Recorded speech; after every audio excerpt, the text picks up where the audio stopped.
are live here with the final week of the regular season for WSSEA Splatoon 3. Got a great matchup between Sedro-Woolley High School and Lake Stevens. Playoff implications, which is so fun. And if you're Lake Stevens, especially fighting for the #1 seed in the entirety of WSSEA, which is crazy. There is a three-way tie heading into this week. Seeing what the opening comp is always just one of my favorite moments here. Oh yeah, for sure. And especially if one of these weapons are, I like to call it like commentator weapons, when you see them pop off here. That is something you want to see. And hey, look, we see the end parry dualies, one of our favorite skirmishing weapons. Clash Brothers on both sides. Both these teams are ready to rock and roll, Spicy. Yeah, we have very similar comps on each side here. We got the splatter shot on each, just with different kits, different clash blasters, and then you have the mix between the end zap and then the end parries. But you're looking at this end zap playing like a slayer right here, and you don't see such an offensive end zap all the time. But when you see it, it gets so much value, and getting that tactical already. The team is ready, and Lake Stevens is already past that first checkpoint. Has the Zuka online, makes that into a wipe, and they are just gonna keep on moving. Keep on moving, indeed. The tower is going to go to the second checkpoint here, looking to already be in contention here. Another pick goes down on the side of Sedro-Woolley here as well, and they hardly can keep up with the pace. Oh my goodness, on wipeout onto a wipeout with another Zuka on a cherry on top here. That is going to knock out Spicy. Blink and you miss it. Blink and you miss it indeed. Like, I remember just watching like the overhead, like just watching the top, because like, watching the top of your screen is so important to know like the numbers advantage and all that. And like, if you're like Stevens, like you were in a numbers advantage basically that entire game. That tower did not stop Spicy 1 second.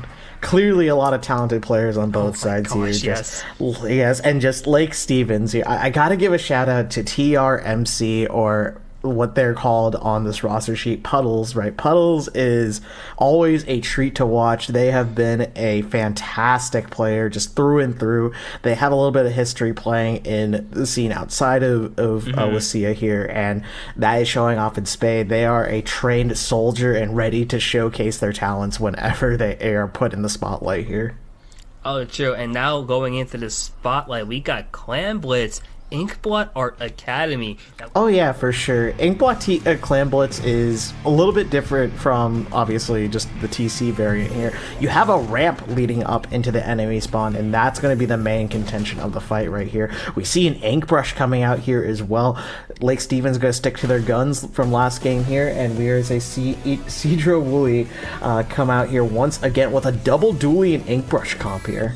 Yeah, the double dualies, I'm really curious to see how this goes. The blue dapples coming in here, as you're seeing on our screen, with the torpedo, as well as the reef slider. Very aggressive comp here, especially knowing that if they play very close up in your face, and now you're seeing why Sedro-Woolley has this. You're just seeing them now with the numbers advantage, and there's the wipe. What has happened to Lake Stevens? This is going to look to be an early score potentially, but here comes the LS defense. The hammer is in play, but Lake Stevens is holding on strong here, and they get wiped out. Translate that to their own wipe. What a sequence of events. Oh my goodness, that sequence of events is went absolutely insane here. One enemy is wiping out and getting the clam straight to the basket right here, and now we're having the script just completely reversed here. Lake Stevens is looking for the shark right here, looking for an opportunity to sneak up on unsuspecting soul that runs into this range, and they managed to get that happening here. This ink brush attack weak in here, and they get another one. Like Zuka comes out, the ball is in their court and into that basket here. Now you just got to be able to defend if you are Sedro-Woolley here right now. Yeah, and this is going to be rough here. Lake Stevens doesn't have any clams really on board right now, and they go 2 down in the process. So Sedro-Woolley there with a big hold on defense to basically keep it to a pretty small lead at this point. It's just one power clam and then 2 clams in, and then they have the lead here. They have a couple options to bring this home as well. You see the reef slider online, all specials online, splashdown being activated there, and 1 member on each side going to be going down here, and the Clash winning that fight there, as Ruby has just been playing so well on this Clash Blaster Neptune. Oh yeah, for sure. Ruby knows exactly the extent of their range and what they are capable of, using their opportunity of these giant AoE hitboxes to get picks, just exactly like that right here. Just zoning out and putting so much pressure near this clam basket here. It allows Lake Stevens to get these pushes, to get these power clams in, and be able to cycle specials, especially when they get a wipeout here, Spicy.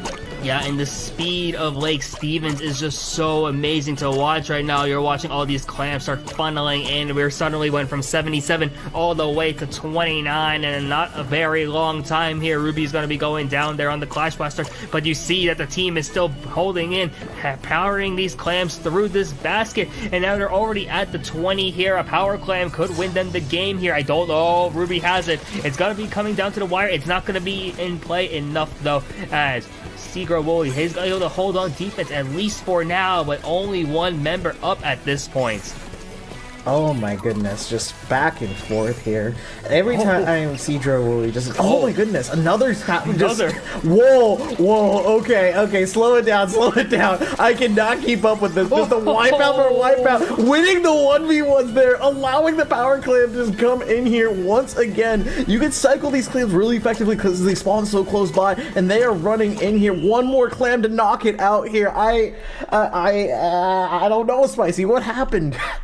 That was textbook offensive execution from the side of Lake Stevens. The ability to just funnel those clams in has just been insane. And like you want to just look back at that last fight, the ends that pulled off there, that was insane. Having the tactical to just stay alive, and then just those extra buffs to win that fight, that's insane. And you get so much value from that. And Lake Stevens with a really solid showing there. And Spicy, we have a match coming up right here. We're gonna have a counter pick here from the side of Sedro-Woolley right now. It's Turf War. Wait, yes. Game 3 Turf War, Spicy? Wait a second. And now for Sedro-Woolley, it's a matter of like, what's their option here in Turf War? Oh, okay. Robo-Ramen Turf War is not something we are very familiar with. Oh, okay, but I love this comp already. Jeez, we talked about aggressive comps. We talked about caster comps, and like such really good for us. The aggression that you're gonna be seeing from Sedro-Woolley is, I'm so excited. Oh yeah, for sure. They have 3 weapons that just love to run forward and find. Wait, a kill with the curling bomb rolling from that. From long range. Oh my gosh, what a find there from Ruby with the curling bomb. You don't see that happen all the time, but when it does, it creates amazing moments like that. Oh my goodness. Only in WSSEA, the talent here is just that great, right? Just being able to time that curling ball so it falls just right at that last moment that where Ruby's able to snake out the dualies underneath that ledge there from the heavens. Oh my goodness. That was such an insane play, Spicy. That was amazing. And you were seeing how Lake Stevens is able to benefit off of that now. They have the numbers advantage for most of the game so far, able to just start painting a lot of the map blue, and this is looking really good for them here at this point. You see that Sedro-Woolley already in the danger point now, having a hard time finding some paint, as you see their Dark Tetra move in, trying to get into mid, but they get wiped out in the process, and this numbers advantage from Lake Stevens. They're just all over the place right now, able to just paint freely. Oh yeah, for sure, and the super chumps are coming out as well, so unless they pop them really quickly, they're gonna explode, provide quite a lot of paint cover right here. And now this is where stuff gets a little bit dangerous here. You know, you have this choke point, you have mid, you have a lot of paint down. It's just a matter of finding these other players. You do manage to pick out the end parry dualies, and you do need to find the other members. Hammer is deployed here, coming out for your souls here, Spicy. Yeah, and you see the reslider also being popped too, and that danger mark is gone, at least for now here, and this is looking like you never know. In Turf War especially, it's not over until it's over. It's looking fairly even at this point. It's going back and forth here. Sedro-Woolley now having a numbers advantage as well, and splashed out online, and you're starting to see a lot of the map start to be painting the yellow-orange here, and suddenly this has become an extremely close game as you look at the overhead.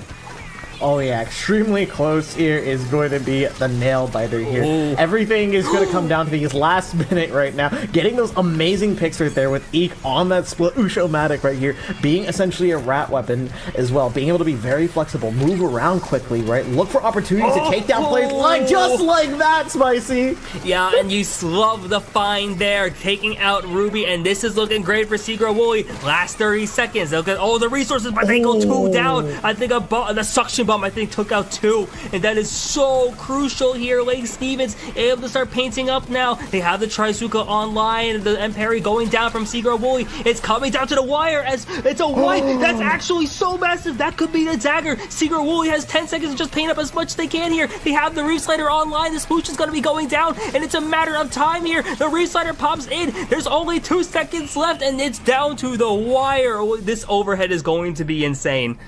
Oh my goodness, this overhead is looking bright yellow, but also there's some blue splotches right there. Judd's gonna take the final call right there. 1.8%! 1.5%! What the? I've never seen a Turf War game come so close down to the wire in a competitive setting just like that, Spicy. Oh, that was amazing. That's one of the best games I think we have seen in the 9 weeks here. They're playing so well here. We're going to Rainmaker here for game 4, which after what we just saw, like, I think this is going to be another amazing match, and especially on Museum Delfonsino, which I think has opportunities to make some very flashy. Whoa, okay. Whoa. That weapon comp from Sedro-Woolley is, actually some big weapon changes across the board here. Big weapon changes indeed. The Enzap is gone, and instead we have the Inkjet Tri-Slosher here as well. So I'm seeing an opportunity to potentially play a bit more aggressively here and just stuff out. But meanwhile, we see Sedro-Woolley's comp right here having the Blaster online as well. But wait a sec, already hardly 20 seconds in the game, they managed to find a way to sneak it onto their plat right here and are fighting really aggressively here, Spicy. Yeah, Lake Stevens' early game is just so strong, and that's exactly what has been so dominant in the first 2 games. And you're seeing why here. They're able to get that first advantage and then translate that into quick points on. They have the Rainmaker once again trying to make a second push as Sedro-Woolley immediately shut down with their Tacticooler, and now Lake Stevens is marching their way down the line here. That lead is going to be short, sweet, and that's a quick trip, and in 2 pushes, Lake Stevens wins the set here 3-1. 3-1 indeed. That was so fast. Just immediately putting the Rainmaker on their plat in just the first 20 seconds. It was ready, set, go all the way to the end right there, knocking it out here once again. Lake Stevens High School going to end with a 7-1 record, potentially taking seed 1 in the playoffs here. Congratulations on your set win. Yes, and we are cooking even more because we got a playoff 5. We're going into Splatoon. Umami Ruins here. Double zones. Let's see what we bring out. And these pockets are just getting even more expansive. Like, holy. Okay, this is gonna be fun. Okay, for those who are not knowledgeable, Ruby is playing the Blob Lobber Deco here, so it is going to be able to put out a lot of these projectiles that will paint to their heart's content, and it will build up probably one of the most scary specials being that Kraken. But hey, we already see Puddle moving up here and getting a triple with the Tri-Slosher. That was a beautiful opening, Spicy. Yeah, once again, these Lake Stevens openings are so good. You akin to a chess opening here, immediately putting the other team into check, trying to get in a checkmate as soon as possible here. The aggression is so good, and they're just being able to position up so far ahead and just take the fight over to Sedro-Woolley. And you see them now, the orange team, Sedro-Woolley, just having to fight all their way back here. Strikes coming out, it seems, just trying to do anything here, anything to get back in. The splashdowns are coming out as well, but the zones are just so much painted in blue, and Lake Stevens is able to just hold on for now, and then give that wipe as well. Oh my goodness, such good defense on the side of Lake Stevens. They're getting the picks there, shutting down any strategy that's happening there. The incline flank is happening right here, but it is going to get caught out here. The last 10 ticks are here. It's just going to be the Nautilus. You're going to have to move up soon, otherwise it's going to be a knockout. 3, 2, 1, game over. Lake Stevens takes this friendly game 5 here. And like Lake Stevens, it's the exact theme that we saw each game. Like that early game, that opening push, that just like their first like 15 seconds are just executed so well. It's like you just see they have a game plan. They know exactly what they want to do going into each game, and that's just awesome to see because you just see so much brilliant play. These teams, bright futures ahead. I am so excited for what we will see, especially knowing that the next time we're live, it's going to be like playoff matches. That is going to be it for us today. Thank you guys so much for watching, and I hope you guys have a wonderful rest of your night. See ya.